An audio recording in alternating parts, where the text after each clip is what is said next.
Silakan Prof Hasan, kita beralih ke Bandung ini. Ya, terima kasih Mas Wahid. Eh, Ya. Assalamualaikum warahmatullahi wabarakatuh. Waalaikumsalam warahmatullahi wabarakatuh. Pertama-tama terima kasih nih ya, banyak sekali eh, ilmu-ilmu yang saya peroleh nih ya malam ini ya. Jadi saya juga agak sulit nambahkan ini. Tapi mungkin dari segi ini saja ini dari segi thinking ya. Kebetulan saya ngajar filsafat ilmu dan metodologi penelitian di program studi S3 ya di departemen saya di ITB. Nah, jadi pertama-tama yang perlu kita pahami memang anugerah Allah tentang berpikir ini sangat apa ya? Sangat alhamdulillah ini saya pikir anugerah Allah yang besar untuk manusia itu salah satunya adalah akal ya, kemampuan berpikir ya.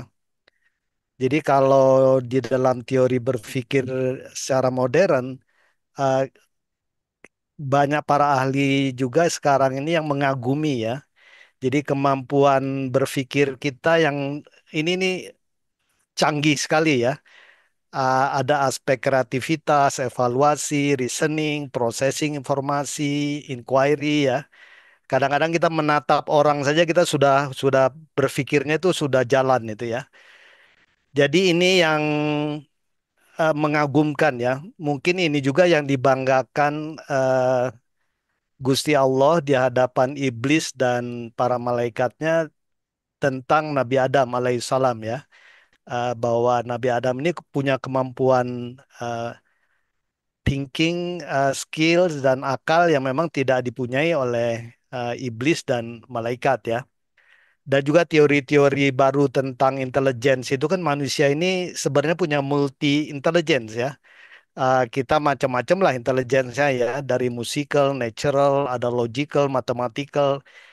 Jadi kalau dipikir-pikir ini memang ini Gusti Allah ini memberikan akal ini dan kemampuan berpikir ini sangat menakjubkan ya. Oleh sebab itu memang kalau tidak digunakan sayang ya, mubazir ya. Saya pikir Gus Wahid sudah menyebutkan ayat-ayat tentang ulil albab ya. Eh, Anjuran Gusti Allah untuk kita berpikir dan segala macam ya, mencari ilmu. Bahkan di surat Ar-Rahman itu kita ditantang untuk menembus luar angkasa ya dengan kekuatan ya. Jadi kalau menurut saya di dalam Islam tidak ada ajaran bahwa akal itu tidak penting ya. Justru saya lihat sangat penting ya.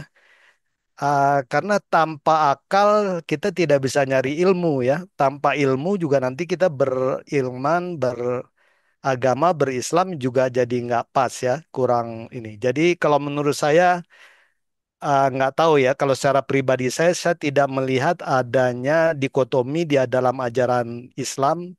Setidaknya dari ayat-ayat Al-Quran dan hadis Rasul antara iman, ilmu ya, amal, Islam itu sebenarnya harmoni ya. Dan kalau kita lihat juga dari konteks keilmuan kan sebenarnya alam semesta itu ciptaan Allah. Manusia ciptaan Allah. Ajaran-ajaran agama juga dari Gusti Allah.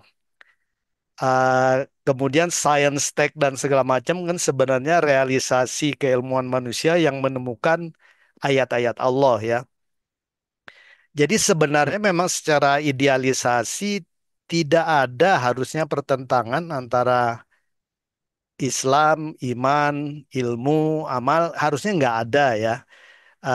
Tapi memang ya realisasinya, realitas di kehidupan memang sering seperti itu ya. Kemudian dalam sistem thinking juga kita belajar bahwa critical thinking itu tidak cukup sebenarnya ya. Jadi kalau Peter Senge, ini profesor dari MIT ya. Jadi beliau ini ahli tentang sistem thinking. Jadi tahap pertama dalam berpikir itu harus mempertimbangkan bahwa segala sesuatu yang kita lihat itu selalu berupa sistem. Jadi suatu masalah itu pasti ada elemen-elemennya. Elemen-elemen dari sistem ini pasti selalu berhubungan. Kemudian ada lingkungan di sekitarnya, ada boundary-nya, ada interface-nya, ada input, ada komponen. Jadi sebelum kita berpikir kritis, anjurannya adalah kita harus berpikir secara sistemik, sistem ya. Tidak boleh parsial.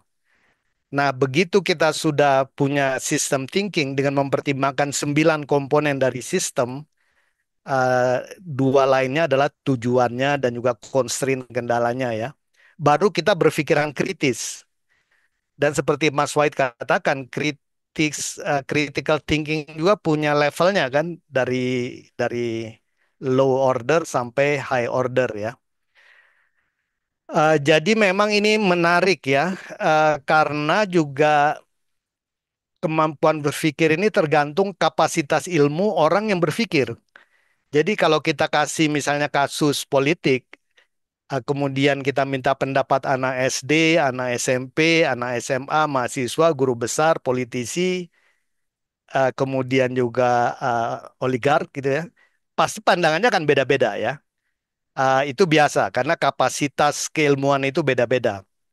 Dan kemudian yang membedakan juga hasil dari pemikiran itu bounded rationality. Jadi orang-orang itu biasanya sudah punya mindset frame dulu. Nah, ini yang menyebabkan sistem thinking dan critical thinking ini tidak efektif. Karena orang sudah dibounded dulu dengan kepercayaannya ya. Dan ini manusiawi ya. Kadang-kadang ada orang yang nggak percaya ya, ya sudah berhenti ya. Saya ingat dulu waktu nenek saya ya, saya kebetulan orang Aceh. Nenek saya katakan, Nek, sekarang manusia sudah ke bulan. Tapi karena pemikiran dia cuma lulusan SD mungkin ya, dia langsung mengatakan, kamu kafir katanya. Mana bisa orang ke bulan katanya. Bohong itu. Kamu jangan ikut-ikutan ya. Itu istilahnya itu irasional lah. Ya saya ketawa saja ya waktu itu ya senyum aja saya nggak mau berdebat. Karena apa? Karena kapasitas keilmuan dan bounded rationality nenek saya dengan saya tuh beda kan. Dan kita paham. Jadi manusiawi kalau pandangan terhadap suatu objek itu bisa beragam-ragam ya. Tergantung kapasitas keilmuan, bounded rationality, kemudian juga metode berpikir yang digunakan, apakah sistem thinking sudah, critical thinking juga di level mana. Jadi kalau menurut saya memang wajar ya kalau misalnya pandangan-pandangan tentang keagamaan pasti sulit disatukan kadang-kadang ya. Kita tahu ada Mu'tazilah, ada Khawarij, ada macam-macam lah ya. Karena memang beda-beda kerangka berpikirnya ya dan kapasitas ilmu dan bounded rationality. Nah, menurut saya untuk mendobrak ini memang harus dari aspek pendidikan kalau Mas, menurut saya ya. Jadi Bu, memang kalau di Indonesia ini agar supaya ngebloknya jarak gila. antara pemahaman keilmuan dan Lalu keagamaan itu semakin dekat, menurut saya memang pendidikan itu harus di-upgrade lah ya. Ya alhamdulillah ya guru-guru sekarang mulai diperhatikan. Tapi kalau menurut saya belum cukup ya. Jadi pendidikan di semua level ini harus dinaikkan dulu kalau menurut saya ya, pelan-pelan. Kemudian sains dan teknologi itu harus diberikan apa ya, nuansa-nuansa ilahiyah, rabbaniyah, banyak sekali cerita-cerita yang menarik ya. Misalnya dulu mungkin Gus Wahid dan para kiai kenal tentang ayat nyamuk gitu ya, Al-Baqarah 26 ya. Kalau tidak salah pada saat diturunkannya itu banyak orang-orang kafir munafik itu mentertawakan ya. Kenapa Allah memberikan contoh dengan nyamuk yang kecil gitu ya? Bahkan Allah mengatakan bisa lebih kecil lagi. Bahkan sekarang itu orang baru sadar bahwa nyamuk itu kalau dilihat dalam mikroskop yang elektron yang sangat detail, itu nyamuk itu punya mata 100 mata, tepat. Kemudian punya apa ya istilahnya itu punya hidung atau apa 48. Punya jantung itu ada 3. Kemudian nyamuk itu punya sensor panas itu ketelitiannya per 1.000 derajat. Jadi dia tahu mana ini. Dan dia punya reseptor darah, dia tahu darah mana yang enak dan segala macam ini itu ya. Itu baru ketahuan sekarang. Itu nyamuk ya. Kemudian yang kisah orang berilmu Nabi Sulaiman yang dulu itu mentransport eh, singgasana Ratu Bilqis dari Yaman ke Palestina dalam sekejap itu sekarang orang-orang berusaha melakukan teletransportasi. Belum berhasil sampai saat ini teknologinya ya. Kemudian cerita-cerita sufi juga sering kita baca, ada orang yang bisa melipat bumi dan segala macam. Dulu saya berpikiran kritis, saya nggak percaya. Mana bisa orang dari sini ke Mekah cuma 1 detik, 2 detik, atau 2 menit gitu ya. Tapi begitu saya mempelajari teori relativitas Einstein, dilatasi waktu, saya mengatakan, oh ini mungkin. Jadi memang eh, kadang-kadang kita tidak percaya karena memang kapasitas ilmu kita, bounded rationality kita ini terbatas. Makanya agar bisa terbuka, pendidikan dibuka, ya, sains teknologi diberikan ini dan seterusnya ya. Saya lagi berpikir sekarang surat Al-Zariyat ayat 7. Allah menciptakan jalan-jalan di langit. Kalau mufasir dulu mengatakan orbit dan segala macam. Tapi kalau teori astronomi modern sekarang sudah berbicara tentang black hole, wormhole ya, jalan tembus antar galaksi, dan itu bisa membuat peristiwa Isra Mi'raj itu sesuatu yang wajar secara ilmu pengetahuan. Saya mengatakan, oh iya, dulu waktu saya berpikiran kritis, masa Rasulullah bisa berjalan dalam beberapa jam menembus sampai langit ketujuh. Langit pertama aja kalau kecepatan cahaya 93 miliar tahun cahaya, apalagi tambah. Tapi ini kok beberapa jam langsung. Tapi setelah kita mempelajari ya ilmu-ilmu yang lebih modern, itu memungkinkan. Dan surat di Al-Zariyat itu juga mengatakan itu benar. Jadi dari situ menurut saya kita juga jangan jumawa ya. Banyak juga saya lihat kadang-kadang orang yang terlalu kritis, dia menuhankan rasionya. Dia anggap rasionya ini sudah bounded rationality yang paling maksimal.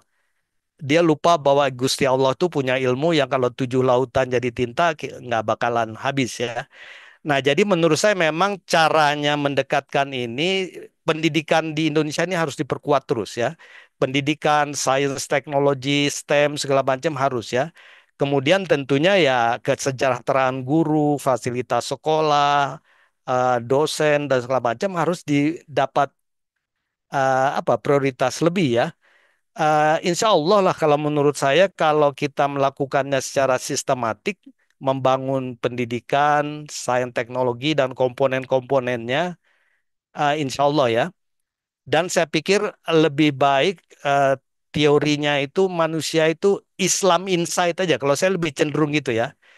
Uh, Habibie bisa jadi kita jadi Habibie yang lain, tapi dalam kita itu eh, Islam insight. Di dalamnya itu ada iman, ada Islam, ada insight, ihsan, dan ada akhlak mulia. Dan kalau itu sudah Islam, iman, ihsan, akhlak, amal, insight, jadi apa saja silahkan kalau menurut saya ya.